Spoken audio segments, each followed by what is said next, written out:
तो ये मेरे पास में एक बॉल है मेटल की और ये मेरे पास में एक सिक्का है, ये हल्का है बहुत और ये बहुत भारी है, ठीक है, ये बहुत भारी है और ये बहुत हल्का है। तो यहाँ पे अगर मैं इनको सेम टाइम पे डालूंगा तो देखना क्या होगा, सेम पोजीशन है, अभी तक सेम पोजीशन दिख रही है, दोनों को सेम टाइम पे डालूंगा मैं, है ना। देखो सेम तरीके से एक्सेलरेट हुआ है। So hello and welcome back to PG. आज हमें लेक्चर सेकंड चालू करना है ग्रेविटेशन का। इससे पहले हम एक लेक्चर कर चुके हैं जिसमें हमने इस चैप्टर को चालू किया था और हमने पढ़ा था कि ये ग्रेविटेशन की बेसिक एस्पेक्ट क्या है, या फिर ये ग्रेविटेशन आया क्या से, कहाँ से, या फिर ये ग्रेविटेशन का मतलब क्या है। और हमने इस ग्रेविटेशन का लॉ देखा था। कौन सा लॉ था? यूनिवर्सल लॉ ऑफ ग्रेविटेशन, जो हमें बोलता है कि किसी भी बॉडी या फिर जो भी बॉडी या फिर जो भी मैटर है जिसके पास में मास है, जो बॉडी उसके पास जिसके पास में खुद का मास है, वो एक दूसरी बॉडी जिसके ऊपर मास है उसको एक अट्रैक्टिव फोर्स लगाती है ना, जिसकी वैल्यू होती है F equals G m1 m2 upon R square, जिसको हम बोलते हैं यूनिवर्सल लॉ ऑफ ग्रेविटेशन।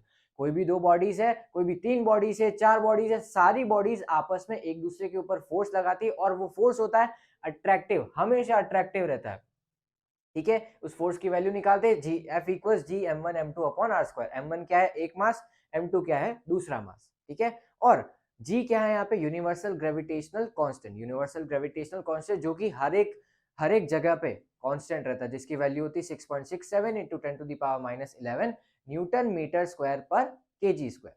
और हमारे पास में नीचे होता है आर स्क्वायर, आर होता है distance between those two masses. तो ये हमारे पास में यूनिवर्सल लॉ ऑफ ग्रेविटेशन का मैथमेटिकल फॉर्मूला था, F equals G m1 m2 upon R square. अब हम पढ़ते हैं थोड़ा सा आगे, या फिर हम थोड़ा सा आगे बढ़ते हैं। हमने पिछले चैप्टर में, पिछले लेक्चर में केप्लर्स लॉ के बारे में भी डिस्कशन किया था, उसकी हमने लैंग्वेज नहीं लिखी थी, वो लैंग्वेज भी लिखा देते हैं। फिर हम थोड़ा सा आगे बढ़ते हैं, ठीक है। चलो स्टार्ट करते हैं।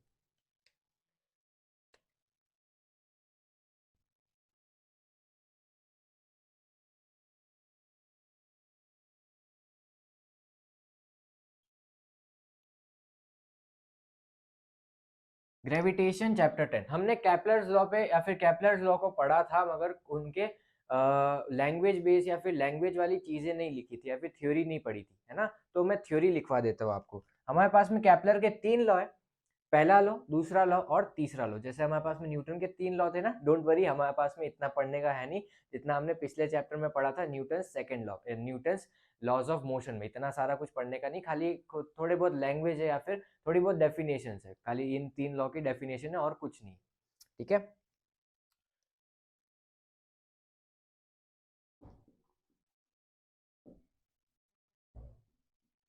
केप्लर्स लॉ, केप्लर का फर्स्ट लॉ है हमारे पास में, केप्लर का फर्स्ट लॉ है कुछ ऐसा सा।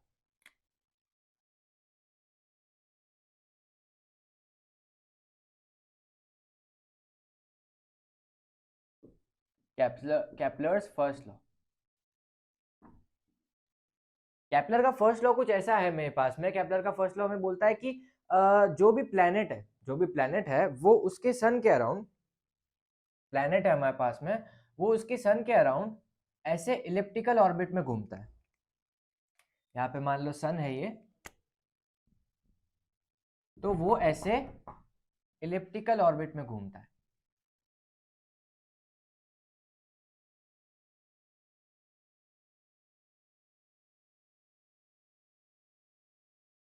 ऐसे इलिप्टिकल ऑर्बिट में घूमता है। और जो ये सन है, यहाँ पे मेरे पास में मान लो ये प्लेनेट हो गया, है ना, ये प्लेनेट हमारी अर्थ मान लो, अपनी प्यारी सी ये अर्थ हो गई, है ना, ये अर्थ। और यहाँ पे मेरे पास में सन है, और मैंने भैया कितनी बड़ी बना दी, सन को बड़ा करना पड़ेगा थोड़ा सा।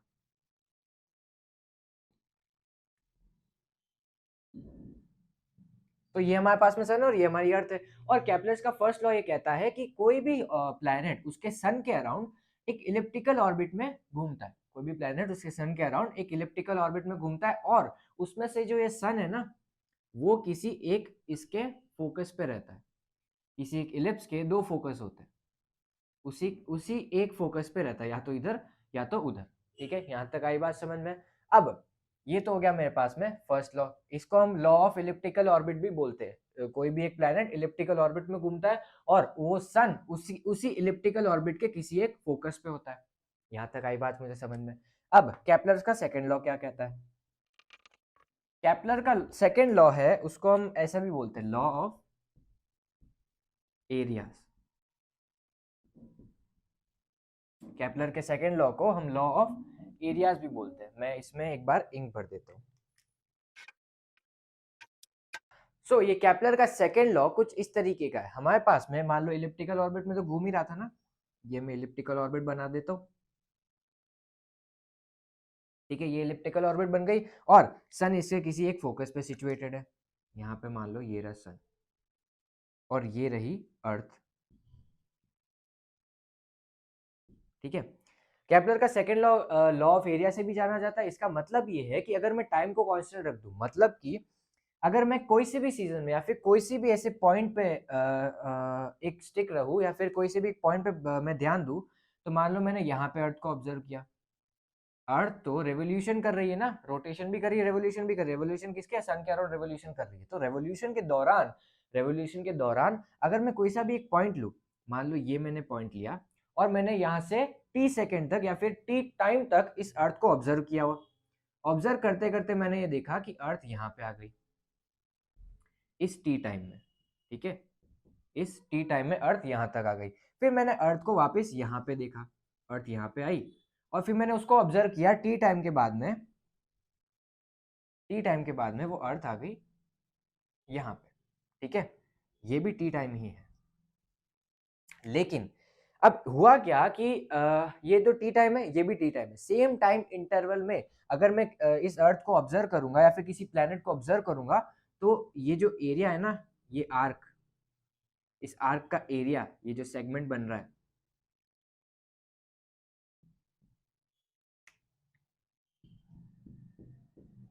ये जो सेगमेंट बना ना, टी टाइम इंटरवल में, इक्वल टाइम इंटरवल्स में इक्वल एरिया स्वेप्ट करेगा कोई भी प्लेनेट। ठीक है, ये होता है law of areas. Equal time interval में हमारे पास में प्लेनेट इक्वल एरिया स्वेप्ट करते हैं, ये होता है लॉ ऑफ एरिया। ज्यादा कुछ है ना। यहाँ तक समझ में आया। प्लैनेट्स इलिप्टिकल ऑर्बिट्स में घूमते हैं और सन उसके किसी फोकस पे होता है, और यहाँ पे क्या है, इक्वल टाइम इंटरवल में इक्वल एरियाज स्वेप्ट करते हैं। यहाँ पे स्पीड बढ़ जाएगी तो ये जल्दी से कवर कर लेगा, यहाँ पे स्पीड स्लो हो जाती तो वो थोड़ा धीरे कवर करता है। यहाँ तक आई बात समझ में। अब हम चलते हैं आगे लास्ट लॉ की तरफ। लास्ट लॉ भी मैं चलो इधर ही बता देता हूँ, न्यूटन केपलर्स का थर्ड लॉ है ना। केपलर्स का थर्ड लॉ भी कुछ नहीं है, ज्यादा कुछ नहीं है, इसमें खाली एक डेफिनेशन है बस, या फिर एक रिलेशन है। केपलर्स का थर्ड लॉ है T square is proportional to R cube. ठीक है, T square is proportional to R cube.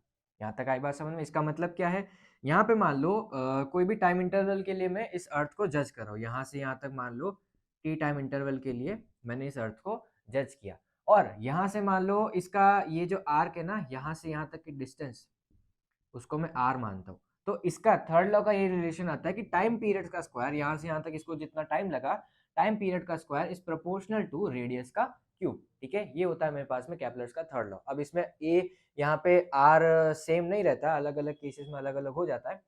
मतलब कि इलिप्टिकल ऑर्बिट में ये मतलब ऐसे घूमेगा तो ये आर्क अलग अलग हो जाएगा, मगर बेसिक रिलेशन ये रहता है, T square is proportional to R cube. यहाँ तक आई बात समझ में। इसको और ऐसे लिख सकते हैं, T is proportional to R to the power 3/2। यहाँ तक आई बात समझ में। केपलर्स के तीनों लॉ हो गए, Kepler's first law, Kepler's second law, Kepler's third law. यहाँ तक आई बात समझ में। तो इसको हम केपलर्स लॉ ऑफ पीरियड्स भी बोलते हैं। ठीक है, चलो अब ये तो हो गया मेरे पास में केपलर्स के लॉ। ठीक है, अब हम थोड़ा सा और आगे बढ़ते हैं। अगला टॉपिक कुछ है हमारा ग्रेविटी। इसको मैं अभी डिफाइन करता हूं, उससे पहले मैं आपको जो हमने स्टार्टिंग में पढ़ा था लेक्चर के, या फिर लेक्चर फर्स्ट में जो पढ़ा था वो लेके आता हूं। सबसे पहले हमने बेसिक चीज, ये इस चैप्टर की सबसे मेन चीज हमने पढ़ी है, यूनिवर्सल लॉ ऑफ ग्रेविटेशन।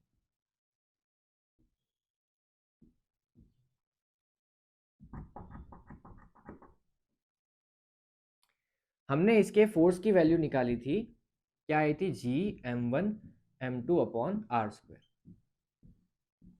ठीक है, G m1m2/r²। यहाँ पे इसकी वैल्यू क्या होती है,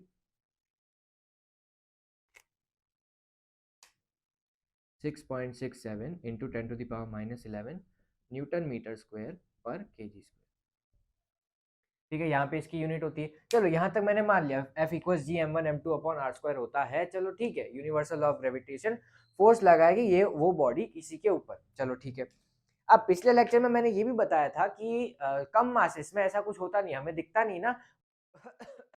वो बॉल लेके आया था मैं, तो हमने देखा था कि वो अट्रैक्ट तो कर नहीं रहे, लेकिन चलो ठीक है, उसका रीजन हमने ये देखा था कि मासेस बहुत छोटे। चलो ठीक है, मासेस बहुत छोटे तो फोर्स नहीं लग रहा है। मासेस बढ़ा दूं तो फोर्स लगेगा, बिल्कुल लगेगा, फोर्स लगता है, इसीलिए हमें वो इफेक्ट दिख रहा है। मैं यहाँ पे खड़ा हूँ, इसी की वजह से खड़ा हूँ, ग्रेविटेशन की वजह से ही खड़ा हूँ, इस ग्रेविटी की वजह से ही खड़ा हूँ, बाकी मैं नहीं पढ़ा रहा होता, आप पढ़ नहीं रहे होते, आपको ऐसे हवा में रखना पड़ता फोन, ऐसे हवा में झूल रहा होता, मैं भी हवा में वैसे पढ़ा रहा होता है ना। तो ग्रेविटी एक्ट कर रही है ना, तो इसका क्या रीजन है? मास बहुत ज्यादा है, किसका? हमारा नहीं, अर्थ का। ठीक है, अर्थ का मास बहुत ज्यादा है, इस वजह से वो फोर्स ऑफ अट्रैक्शन मुझे फील हो रहा है। ठीक है, यहां तक आई बात समझ में। अब मैंने ये भी बोला था कि ये जो फोर्स है, मेरे पास में, ये मुझे भी अट्रैक्ट करेगा और मेरी अर्थ को भी अट्रैक्ट करेगा, मतलब दोनों मासेस को अट्रैक्ट करेगा ना। ये इसके ऊपर फोर्स लगाएगा और ये इसके ऊपर भी फोर्स लगाएगा। भाई इसने इसका क्या बिगाड़ा है जो इसके ऊपर फोर्स नहीं लगाया? भाई इसने इसका क्या बिगाड़ा है? भाई दोनों करेंगे तो दोनों साथ में करेंगे ना। भाई एक दुखी क्यों रहे, दोनों को खुश करेंगे ना। तो यहाँ पे मेरे पास में ये इसको फोर्स लगाएगा और वो उसको भी फोर्स लगाएगा, तो अट्रैक्शन दोनों में होगा, उधर से भी अट्रैक्शन होगा और इधर से भी अट्रैक्शन होगा। अब सवाल ये है कि अर्थ मेरी तरफ मूव नहीं कर रही, मैं अर्थ की तरफ मूव कर रहा हूँ, या फिर अर्थ में मैं ऐसे छत से छलांग लगा दूं, करना नहीं है। अगर मैं किसी चीज को भी फेंकता हूँ छत से तो वो नीचे चली जाती है ना। अब नीचे क्यों गई, क्या इफेक्ट था ये, इसका क्या रीजन है, ये नीचे जाने का क्या रीजन है, ये भी ग्रेविटेशन में हमें समझ में आएगा। तो ग्रेविटी पढ़ते हैं हम सबसे पहले, फिर हमें समझ में आएगा कि ऑब्जेक्ट्स नीचे क्यों जा रहे हैं, ऐसा क्यों हो रहा है, और अर्थ मेरी तरफ क्यों नहीं आ रही है, मैं अर्थ की तरफ, या फिर ऑब्जेक्ट सारे अर्थ की तरफ क्यों जा रहे हैं, उसके रीजंस भी हम देखते हैं। चलो यहाँ तक तो मुझे समझ में आया कि फोर्स ऑफ अट्रैक्शन हो रहा है या फिर फोर्स लगेगा। ठीक है, फोर्स लगेगा। न्यूटन सेकंड लॉ से मैं फोर्स की एक और वैल्यू निकालता हूँ। फोर्स की हमने न्यूटन सेकंड लॉ में एक वैल्यू लिखी थी, बेसिक वैल्यू जो हमारे पास में फोर्स की आई थी, क्या थी याद है? पिछला चैप्टर, F इक्वल्स ma। ठीक है, F इक्वल्स ma, यहां तक आई बात समझ में। F इक्वल्स ma मेरे पास में न्यूटन सेकंड लॉ से आया। कहां से आया? फ्रॉम न्यूटन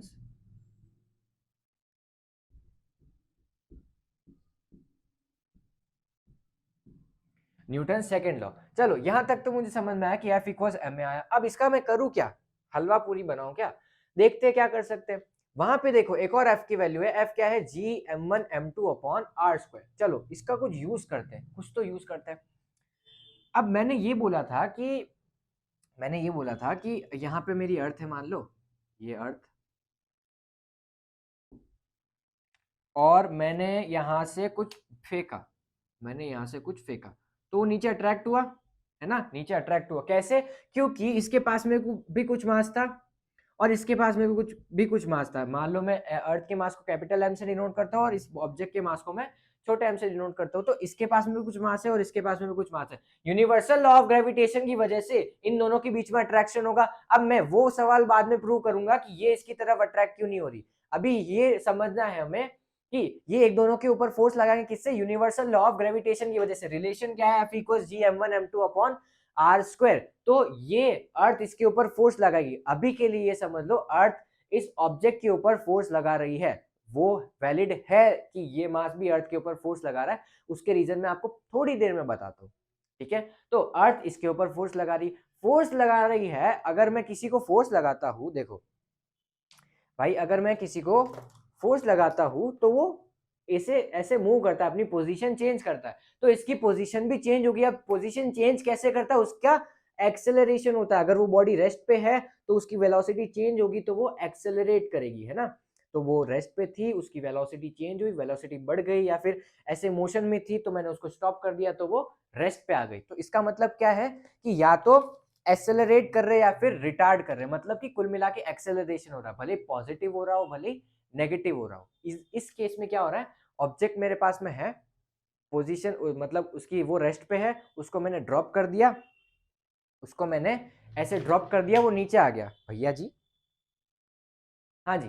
तो वो नीचे आ गया, है ना। तो मतलब कि अगर मैं उसको ऐसे नीचे डाल रहा हूं, तो उसकी पोजीशन चेंज हो रही, मतलब उसकी वेलोसिटी भी इंक्रीज हो रही है। नीचे ऐसे डाल रहा हूँ, पहले 0 थी, कुछ वेलोसिटी चेंज हुई होगी, ज्यादा हुई होगी, तभी तो नीचे आ रहा है ना, पोजीशन चेंज हो रही। तो इसका मतलब ये इसके ऊपर फोर्स लगा रहा है और ये इसके ऊपर फोर्स लगा है, तो इसकी पोजीशन चेंज हो रही है, ये एक्सेलरेट हो रहा है, इसके ऊपर कुछ एक्सेलरेशन लग रहा है इस डायरेक्शन में। ठीक है, इस डायरेक्शन में एक्सेलरेशन लग रहा है, ये समझाना था मुझे। यहाँ तक आई बात समझ में? इसके ऊपर एक एक्सेलरेशन लग रहा है। ठीक है, चलो यहाँ तक आई बात समझ में। तो मुझे क्या करना है, इस फोर्स की वैल्यू निकालनी है, ये फोर्स की वैल्यू निकालनी है। ये फोर्स कितना होगा, जितना ही ग्रेविटेशनल वाला, ये यूनिवर्सल लॉ ऑफ ग्रेविटेशन लगा सकता है ना। ये लॉ कितना फोर्स लगा सकता है, G m1 m2 upon R square. यहां से यहां तक की डिस्टेंस मान लो आर थी। ठीक है, यहां से यहां तक की डिस्टेंस कितनी है, आर। तो इसके बीच में फोर्स, किसके, इसके और इसके बीच में फोर्स कितना होगा, जी एम। कैपिटल एम किसका, इसका, अर्थ का मास, और छोटा एम किसका, इस छोटू का मास। ठीक है, और नीचे आर स्क्वायर इसकी डिस्टेंस, यहां से यहां तक की, सेंटर ऑफ अर्थ से इस ऑब्जेक्ट के सेंटर तक की डिस्टेंस। यहां तक मेरे पास में एक रिलेशन है। अब ये फोर्स तो लगा इसके यहाँ पे, चलो ठीक है, मान लिया। इस फोर्स को मैं एक और तरीके से लिख सकता हूं, कैसे, ये मास है ना, और ये एक्सेलरेट हो रहा है, तो इसका एक्सेलरेशन लग रहा है, तो इसके ऊपर फोर्स अप्लाई हुआ, उसी तरीके से तो एक्सेलरेशन लगेगा। तो उस फोर्स की वैल्यू और तरीके से क्या लिख सकता हूं मैं, छोटा एम इंटू ए, जो मैंने यहाँ पे बताया था। यहाँ तक आई बात समझ में? तो मतलब कि ये फोर्स भी सेम है और ये फोर्स भी सेम है, अलग अलग शक्ल में। ये भी सेम चीज है और ये भी सेम चीज है, मतलब कि दोनों सेम चीजें, तो मैं इनको इक्वेट कर सकता हूँ, है ना। अलग अलग फॉर्म में दे दिया है, ज्यादा कुछ नहीं है। अभी देखना, मैं ऐसी चीज निकालूंगा, ऐसा रिलेशन निकालूंगा आपके लिए कि आपको ये दोनों सेम लगने लगेंगे। देखो, अगर मैंने इनको इक्वेट कर दिया, इक्वेट क्यों करे, क्योंकि ये जो फोर्स लगा रहा है उसी से ये एक्सेलरेट हो रही है, तो उस फोर्स की वैल्यू दो तरीके से निकाल सकते हैं, यूनिवर्सल लॉ ऑफ ग्रेविटेशन से और हमारे पास में न्यूटन सेकंड लॉ से। ठीक है, तो अगर मैं इन दोनों को इक्वेट करूंगा, यहाँ पे फर्स्ट इक्वेशन, यहाँ पे second equation, so from first and second, first and second क्या होगा, M A equals G M, M upon R square. M से एम, छोटा एम से छोटा एम कैंसिल, मर गए, तो ए की वैल्यू क्या आई, G M upon R square. यहां तक आई बात समझ में? ये बताना था, ये रिलेशन है। तो इस एक्सेलरेशन की, ये बॉडी जिस एक्सेलरेशन से एक्सेलरेट होगी, उसकी वैल्यू कैसे आएगी, G M upon R square. G क्या, यूनिवर्सल ग्रेविटेशनल कांस्टेंट, एम क्या, अर्थ का मास, और आर क्या, यहां से यहां तक की डिस्टेंस। ठीक है, अर्थ से नीचे, अर्थ के सेंटर तक की डिस्टेंस। ज्यादा चोट, मतलब ज्यादा ऊपर ले जाऊंगा तो भी कुछ फर्क नहीं पड़ेगा, 1-2 मीटर में क्या ही फर्क पड़ जाएगा। अभी मैं रेडियस ऑफ अर्थ बताऊंगा ना, तो आप चौंक जाओगे। ठीक है, तो यहां तक मेरे पास में एक रिलेशन आया, क्या, A equal G M upon R square. चलो ठीक है, अब मैं कुछ वैल्यूज दिखाता हूँ आपको। जी क्या है, 6.67 इंटू 10⁻⁻11 के न्यूटन मीटर स्क्वायर इन पर केजी स्क्वायर। ठीक है, मास ऑफ अर्थ होता है 6 इंटू 10⁻24 केजी। ठीक है, मास ऑफ अर्थ होता है 6 इंटू 10⁻24 केजी, इतना ज्यादा मास है। और रेडियस ऑफ अर्थ होती है 6400 किलोमीटर, 6400, मतलब 6400 किलोमीटर, इतनी डिस्टेंस होती है नीचे अर्थ के सेंटर तक जाने की भैया, है ना। तो आप 1-2 मीटर भी ऊपर लगा दोगे तो कोई फर्क नहीं पड़ेगा उसके अंदर, है ना। 1-2 मीटर ऐड करने में क्या ही फर्क पड़ जाएगा उस एक्सेलरेशन पे, है ना। तो इतना फर्क चलता है, ज्यादा फर्क नहीं चलता, इतना फर्क चलता है। यहाँ तक आई बात समझ में? तो रेडियस ऑफ अर्थ, जी की वैल्यू और मास ऑफ अर्थ भी हमने निकाल लिया, या फिर हमने पता है। ठीक है, निकाल लिया। चलो यहाँ तक तो मुझे आई बात समझ में। तो मैं इस ए की वैल्यू निकाल सकता हूँ, कैसे, मुझे जी पता है, मुझे एम पता है, मुझे आर पता है, तो मैं ए की वैल्यू निकाल सकता हूँ ना। कैसे निकालू, वैल्यूज पुट कर दो भैया। जी 6.67 into 10⁻⁻11 into 6 into 10⁻24 upon 6400 kilometres. अब किलोमीटर को मीटर में कन्वर्ट करना पड़ेगा, क्या होगा, 6400 इंटू 10⁻3। ठीक है, 10⁻3। अब इसको एक्सेलरेशन है ना, कौन सी यूनिट में आना चाहिए, मीटर पर सेकंड स्क्वायर। मैं इसको मीटर पर सेकंड स्क्वायर में लाके बताता हूँ आपको। देखो इसकी यूनिट क्या है, न्यूटन मीटर स्क्वायर पर केजी स्क्वायर। इसकी यूनिट क्या है, केजी, मास है ना, केजी है। और नीचे क्या है यहाँ पे, देखो यहाँ पे क्या है, डिस्टेंस है, तो ये है मीटर स्क्वायर। ठीक है, यहाँ तक आई बात समझ में। तो मीटर था, एक डिस्टेंस ही, तो मीटर मीटर इसका रेडियस का स्क्वायर है, तो ये स्क्वायर हो गया। ठीक है, तो वो मीटर का स्क्वायर हो जाएगा। यहाँ से मीटर स्क्वायर कैंसिल, 1 kg से 1 kg कैंसिल। ठीक है, यूनिट निकलवा रहा हूँ मैं। और इसको अगर मैं सॉल्व करूंगा, इस पूरे फ्रैक्शन को मैं सॉल्व करूंगा, तो क्या आएगा 9.8। अब क्या आएगी यूनिट, मीटर पर सेकंड स्क्वायर। देखो लाते हैं, अभी क्या बच रहा है हमारे पास में, न्यूटन और न्यूटन, न्यूटन पर केजी, है ना। और न्यूटन एक और तरीके से लिखा जा सकता है, देखो इधर क्या होगा, न्यूटन फोर्स की यूनिट होती है, फोर्स की यूनिट एक और तरीके से क्या लिख सकता हूँ, KG metre per second square, है ना, केजी और मीटर पर सेकेंड स्क्वायर। इधर लिख दो भैया 9.8 इंटू के जी पर metre per second square into के जी अपॉन के जी, केजी से केजी कैंसिल। तो फाइनली ए की क्या यूनिट, ए की क्या वैल्यू है, 9.8 मीटर पर सेकेंड स्क्वायर। तो acceleration due to this force, इस फोर्स की वजह से एक्सेलरेशन जो प्रोड्यूस हुआ उसकी वैल्यू क्या है, 9.8 मीटर पर सेकेंड स्क्वायर। यहां तक आई बात समझ में। इसी को मैं ए ना बोल के जी बोलता हूं। ठीक है, और इसको हम बोलते हैं एक्सेलरेशन ड्यू टू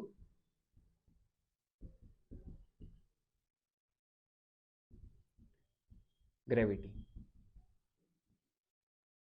ठीक है, acceleration due to gravity, G क्या है 9.8 मीटर्स पर सेकेंड स्क्वायर। यहां तक आई बात समझ में। ये होता है मेरे पास में रिलेशन किसका, न्यूटन सेकेंड लॉ का और यूनिवर्सल लॉ ऑफ ग्रेविटेशन का, इससे मैं निकाल सकता हूं। अब ध्यान से देखो, मैंने यहाँ पे ऐसे ही बोल दिया कि कोई भी ऑब्जेक्ट फेंक दिया और उसके ऊपर एक्सेलरेशन कितना अप्लाई हुआ, 9.8 मीटर्स पर सेकेंड स्क्वायर। चलो ठीक है, मान लिया मैंने 9.8 मीटर्स पर सेकेंड स्क्वायर उसके ऊपर एक्सेलरेशन अप्लाई हुआ।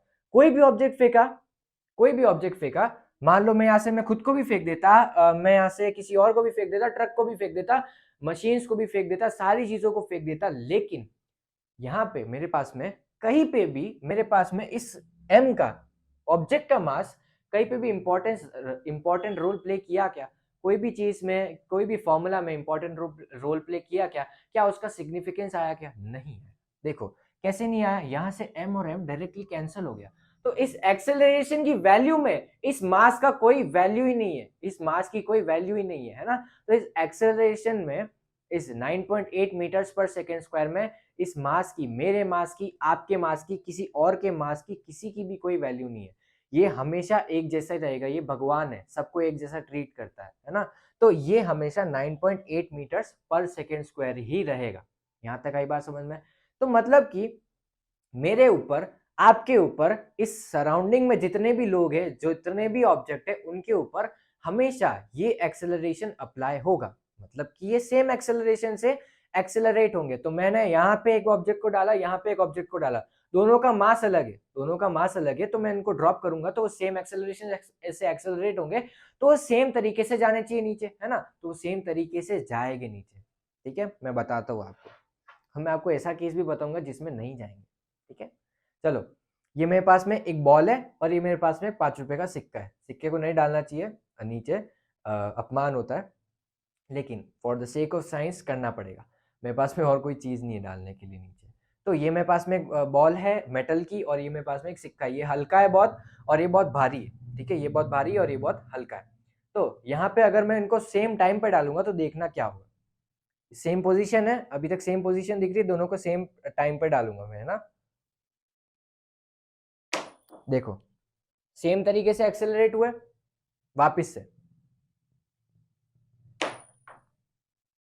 कोई डिफरेंस नहीं है, देखना है ना वापस से। अगेन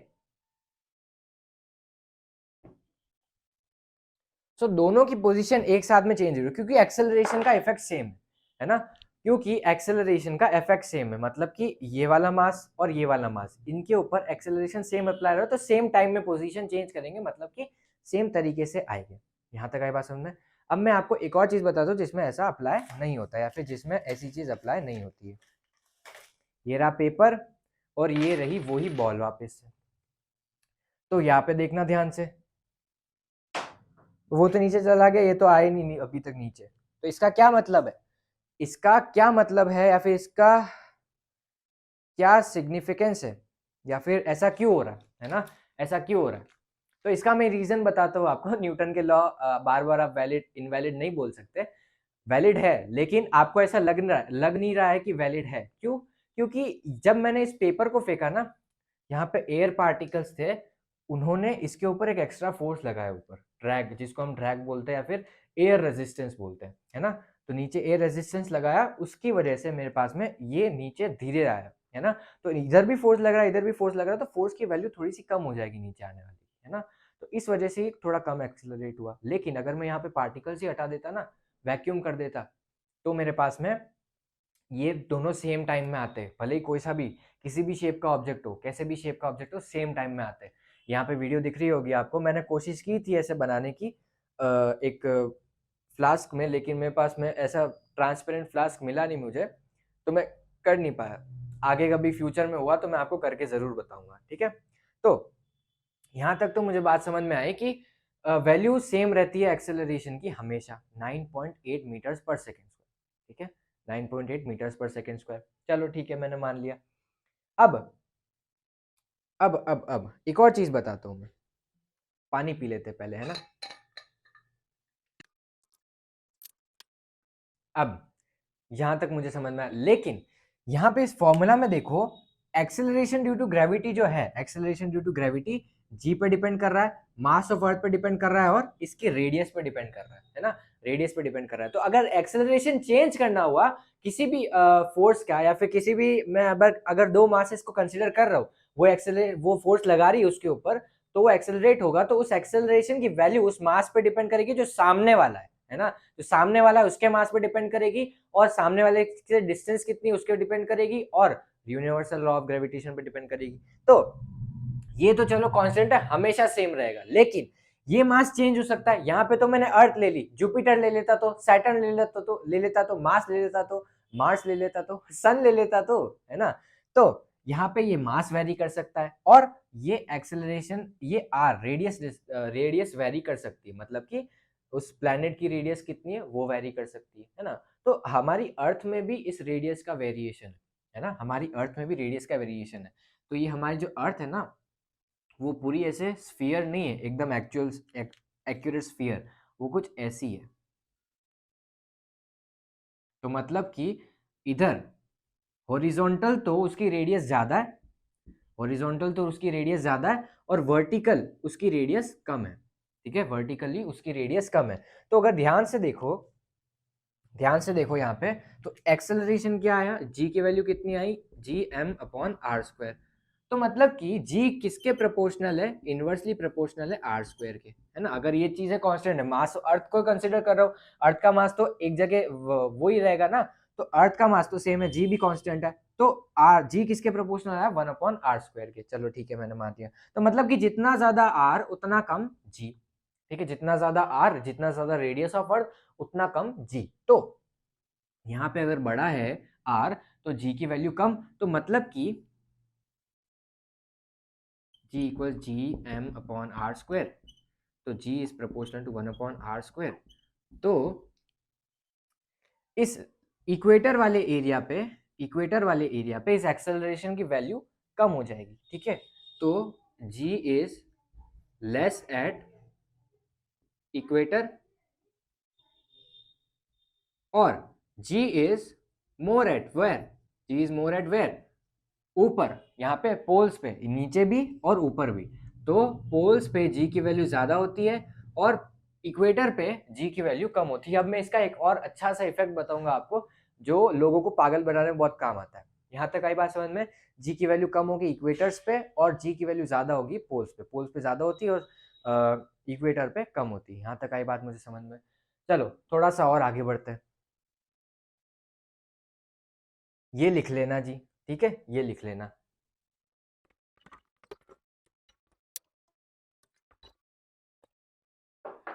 तो चलो थोड़ा सा और आगे बढ़ते हैं।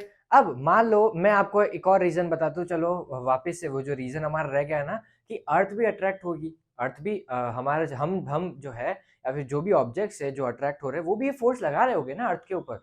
लेकिन ये अर्थ भैया क्यों नहीं आते हमारे पास में, ये अर्थ भैया क्यों नहीं आते हमारे पास में, है ना, ये अर्थ भैया क्यों नहीं आते हमारे पास में, उसका रीजन देखते हैं। चलो ये हमारी अर्थ है,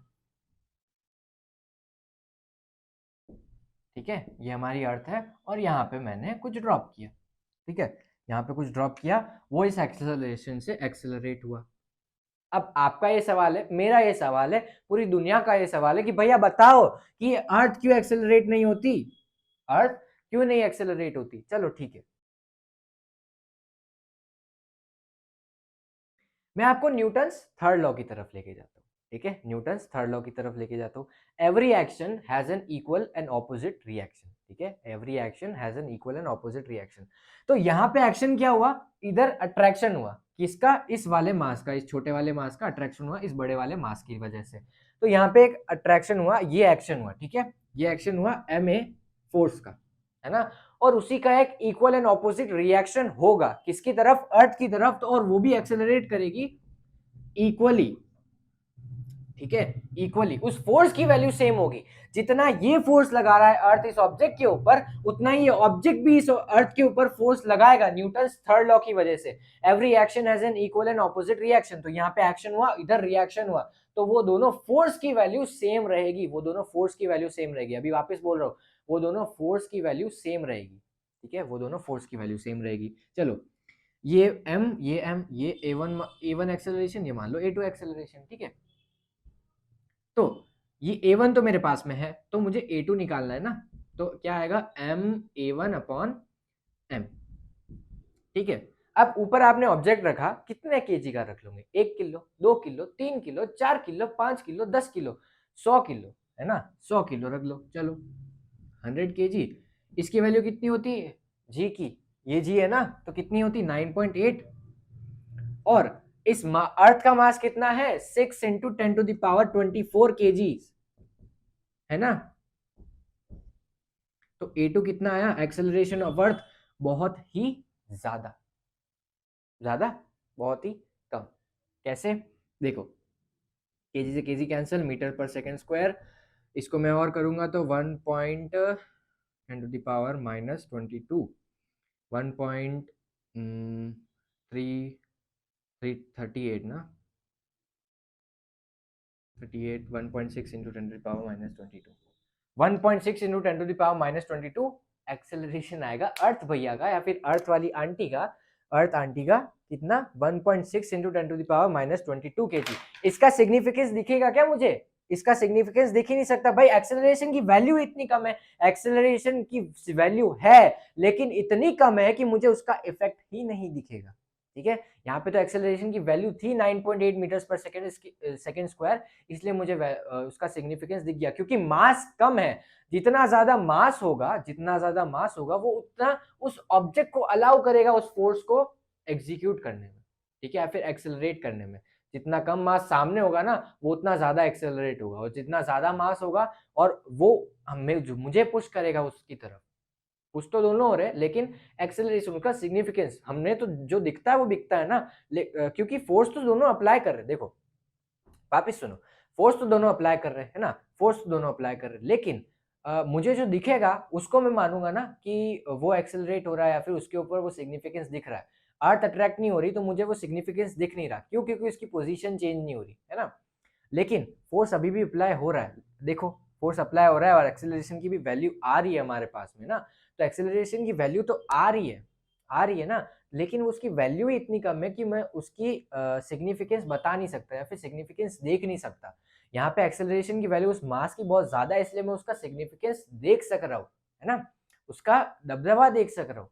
और अगर ऐसे ही मेरे पास में दो मासेस है, एक का मास कम एक का मास ज्यादा है, तो इसका सिग्निफिकेंस इस ग्रेविटेशन पे, इस लॉ ऑफ ग्रेविटेशन पे मुझे ज्यादा दिखेगा, जो दिखेगा वो मुझे अच्छा लगेगा, जो उसका मैं बोल सकता हूँ, है ना, कि लॉ वैलिड है। चल यहाँ पे मुझे वो सिग्निफिकेंस कम दिखेगा क्योंकि एक्सेलरेशन की वैल्यू कम हो जाएगी, फोर्स अभी भी सेम है लेकिन एक्सेलरेशन का डिफरेंस आने की वजह से मुझे वो इक्वलिटी नहीं दिख रही है ना, इक्वालिटी नहीं दिख रही है। तो ये होता है मेरे पास में ग्रेविटी या फिर एक्सेलरेशन ड्यू टू ग्रेविटी और इन सारों का सिग्निफिकेंस। ठीक है, समझ में आया? बहुत अच्छे तरीके से किया हमने। और अब हम थोड़ा सा और आगे बढ़ते, एक छोटा सा टॉपिक और है, उसके बाद में हम इस ग्रेविटेशन के टॉपिक को स्नैप आउट करते हैं, अगले लेक्चर में क्वेश्चन प्रैक्टिसिंग करेंगे। ठीक है, ज्यादा कुछ है नहीं इस लेक्चर में। आगे वाले टॉपिक्स में मास और वेट के बीच में डिफरेंस है और मास और वेट का सिग्निफिकेंस है। ठीक है, और इक्वेशन ऑफ मोशन है ग्रेविटेशन की वजह से या फिर एक्सेलरेशन ड्यू टू ग्रेविटी की वजह से।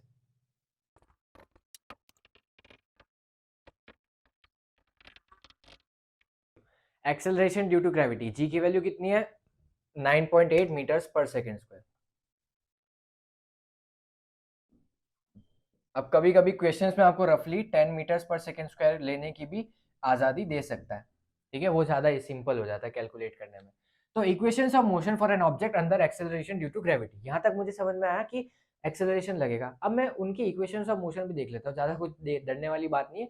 जो हमने पिछले चैप्टर में पढ़ी थी ना, या फिर इससे पिछले चैप्टर में, v equals u plus eighty S equals UT plus half eighty square और v square minus you square equals 2as है ना। तो ये तीनों इक्वेशंस को हम इस फॉर्म में कन्वर्ट करते हैं, कोई टेंशन नहीं है, खाली एक चीज चेंज करनी है, एक वैल्यू चेंज करनी है, उसके बाद में सारी चीजें वैसी की वैसी। इधर क्या हो रहा है, यहाँ पे मान लो एक बिल्डिंग है, ठीक है, यहाँ से मैंने एक बॉल को ड्रॉप किया। ठीक है, बॉल को ड्रॉप किया, अभी इसकी वेलोसिटी कितनी है, मान लो u, जनरली 0 है क्योंकि रेस्ट पे है और मैंने ड्रॉप किया है, तो u है ना, 0 नहीं मान के चलो, मैंने u वैल्यू मान ली क्योंकि ये इनिशियल फेज है ना, तो इसकी इनिशियल वेलोसिटी मान लो कितनी है, u है ना। और नीचे आने के बाद में इसको ड्रॉप किया तो एक्सेलरेट हुई, और यहाँ पे इस पोजीशन पे नीचे आने के बाद में ग्राउंड पे इसकी वेलोसिटी हो गई v, क्योंकि ये फाइनल फेज है तो फाइनल वेलोसिटी है ना। इस दौरान इसने ट्रैवल की डिस्टेंस, इस दौरान इसने डिस्टेंस ट्रैवल करी कुछ h, जिसको मैं बोलता हूँ हाइट। ठीक है, इस दौरान इसने कुछ डिस्टेंस ट्रैवल करी h, इसमें इसको टाइम लगा t, इसमें इसको टाइम लगा t, और इसका एक्सेलरेशन था a या फिर g, acceleration due to gravity ना, एक्सेलरेशन ड्यू टू ग्रेविटी। तो इसके लिए मैं इक्वेशंस ऑफ मोशन क्या लिखूंगा, पहली क्या है, फर्स्ट इक्वेशन ऑफ मोशन,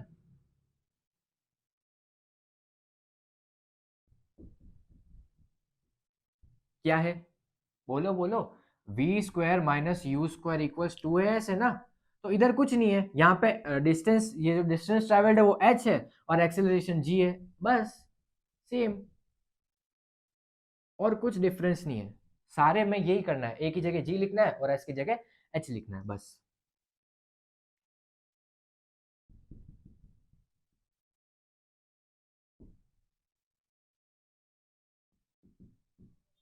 इधर क्या था, s equals u t plus half a t square था ना, तो इधर क्या होगा, h equals u t plus half g t square, बस सिंपल। वो थर्ड इक्वेशन ऑफ मोशन ना,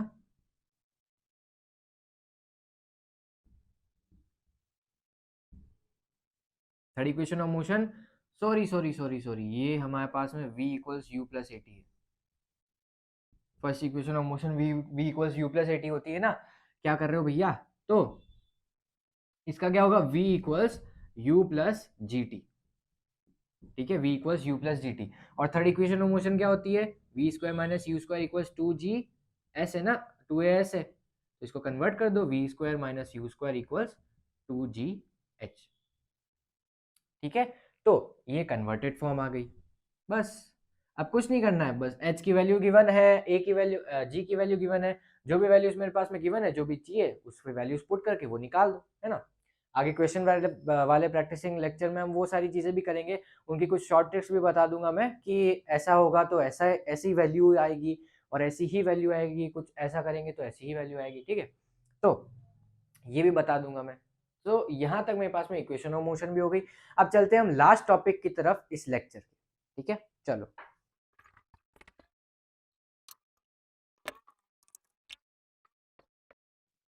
मास एंड वेट, ठीक है, मास और वेट के बीच में डिफरेंस। अब ऐसा बहुत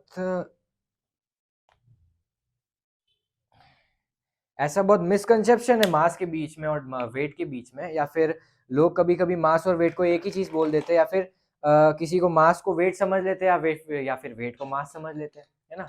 तो इसके बीच के मिसकंसेप्शन को आज दूर करते हैं।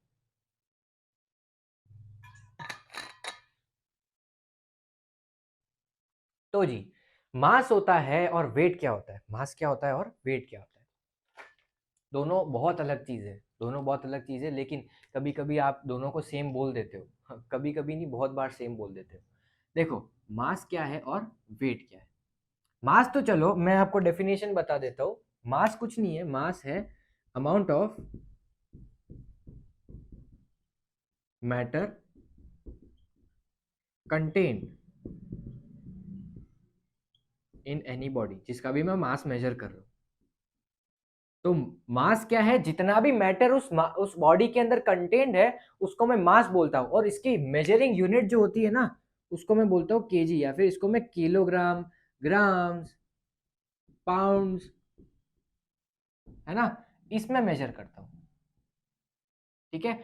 और वेट जो है, वेट मास के बिल्कुल अलग है। मास और वेट के बीच में बहुत डिफरेंस है। वेट जो होता है ना, वेट एक तरीके का फोर्स है। जी हाँ, वेट एक तरीके का फोर्स है, जो कि अगर मैं अर्थ पे मेजर कर रहा हूं तो वो अर्थ इस ऑब्जेक्ट के ऊपर लगा रही है। अगर मैं किसी ऑब्जेक्ट को बोलूं कि मेरे को इसका वेट मेजर करना है, तो मैं वो क्या बोलूंगा कि अर्थ अगर इस ऑब्जेक्ट के ऊपर फोर्स लगा रही तो वो कितना फोर्स लगाएगी, है ना। अर्थ अगर किसी ऑब्जेक्ट के ऊपर फोर्स लगा रही ना, तो उस फोर्स की वैल्यू को मैं बोलूंगा उसका वेट।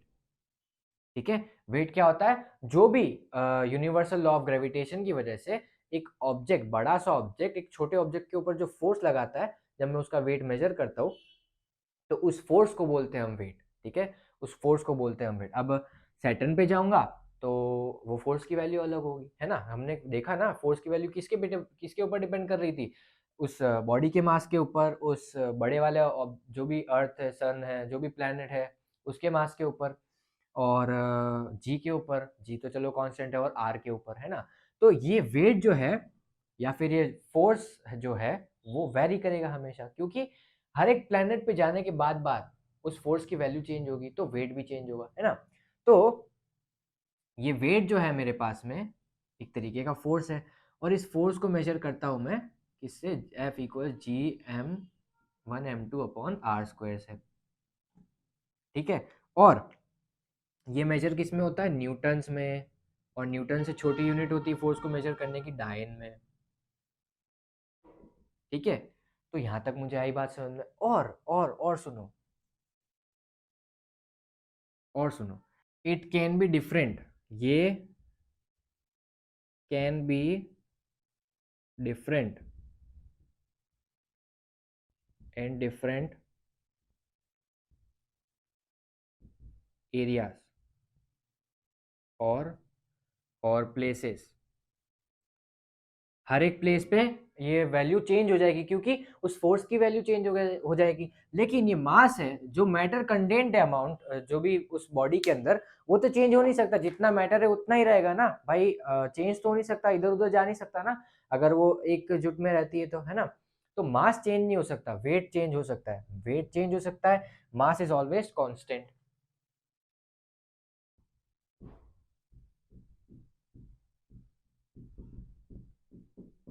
ठीक है, ऑलवेज कांस्टेंट।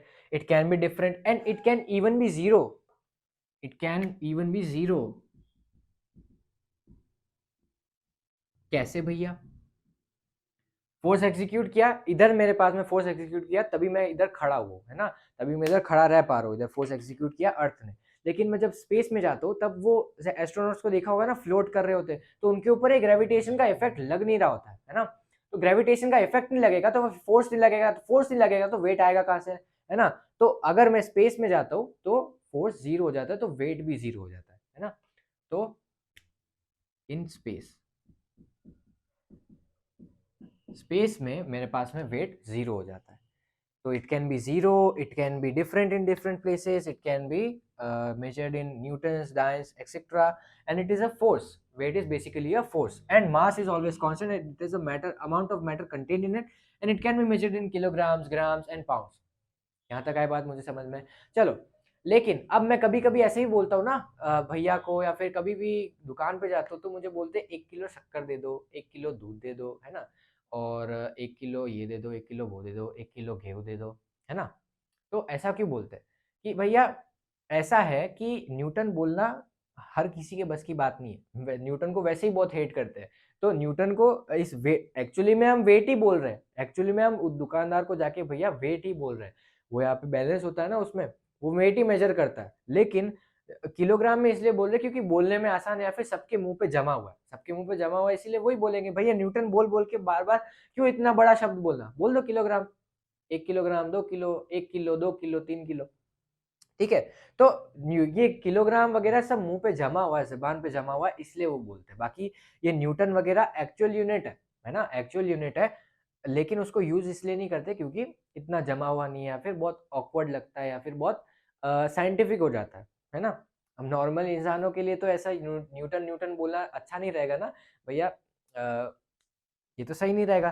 तो इसलिए मेरे पास में मैं वेट को जनरली किलोग्राम में भी बोल देता हूँ, किसी में भी बोल देता हूँ, ठीक है? तो यहाँ तक था हमारे पास में ये लेक्चर। अगले लेक्चर में हम क्वेश्चन प्रैक्टिसिंग करेंगे, जो भी अभी तक हमने पढ़ा है और ये ग्रेविटेशन वाला टॉपिक खत्म होता है। अगले लेक्चर में हम स्टार्ट करेंगे प्रेशर और ये जो फ्लूइड फ्लूइड वाला जो पार्ट है हमारा, है ना? फ्लूइड वाला पार्ट चालू करेंगे और उसके बाद में खाली एक चैप्टर रिमेनिंग रहेगा। बेसिकली 2 चैप्टर है, दूसरा वाला ज़्यादा इतना बड़ा नहीं है। तो उसके बाद में खाली 2 चैप्टर है, तो जल्दी वो भी कंप्लीट हो जाएगा। तो पढ़ाई करते रहना, अभी एग्ज़ाम्स आ रहे हैं बहुत जल्द, तो पढ़ाई करते रहना। अच्छी बात है, पढ़ाई करना घर वालों को भी बहुत अच्छा लगता है ना? तो चलते हैं अब हम, पेरेंट्स टीचर मीटिंग में डाँट नहीं पड़ती है ना?